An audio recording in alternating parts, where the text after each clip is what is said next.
Monsieur le Président, mes chers collègues, les élections législatives du 25 juin dernier en Albanie reviennent de loin. D'abord parce que, initialement prévues une semaine plus tôt, elles auraient pu ne pas avoir lieu.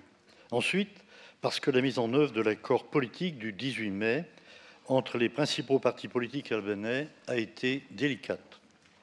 Tout ceci est très bien présenté dans le rapport équilibré et complet de notre collègue Paolo Corsini, qui présidait la mission d'observation électorale de notre Assemblée.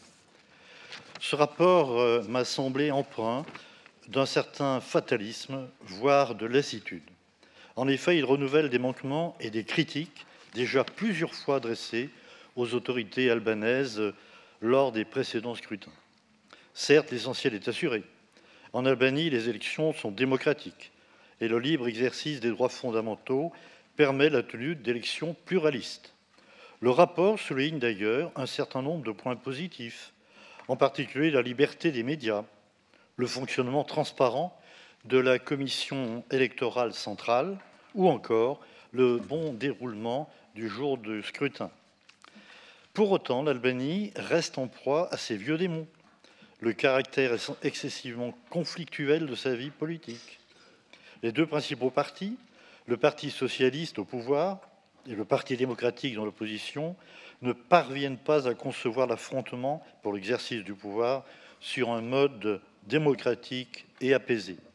La brutalité, les invectives personnelles et le boycott tiennent trop souvent lieu de débats de fond et de programmes électoraux. Le rapport le déplore d'ailleurs.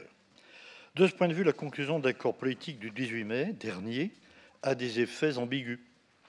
Cet accord a certes permis le déroulement du scrutin législatif, que l'opposition menaçait une fois encore de boycotter, ainsi que sa participation au gouvernement, mais a aussi contribué à figer un peu plus le paysage politique. Son application a d'ailleurs été laborieuse et source de dysfonctionnement du processus électoral. Du reste, cet accord n'a pu être conclu que grâce à une forte médiation internationale, essentiellement européenne et américaine. Ce n'est pas la première fois que l'Albanie progresse sous l'effet d'une pression extérieure. Je pense au vote de la réforme du système judiciaire l'année dernière, par exemple. Cela n'est pas bon pour l'image et la réputation du pays, dont le dynamisme de la société civile doit par ailleurs être salué. L'Albanie doit se rappeler que l'adhésion à l'Union européenne, qu'elle réclame depuis longtemps, se prépare et se mérite. Moi qui suis, de longue date, un grand ami de l'Albanie, je le répète à ses dirigeants, alors que vous avez su faire évoluer considérablement ce pays longtemps prisonnier d'un régime tyrannique, abandonnez vos réflexes partisans au bénéfice de la culture du dialogue et des compromis. Le Conseil de l'Europe et son Assemblée sont là pour vous y aider. Je vous remercie.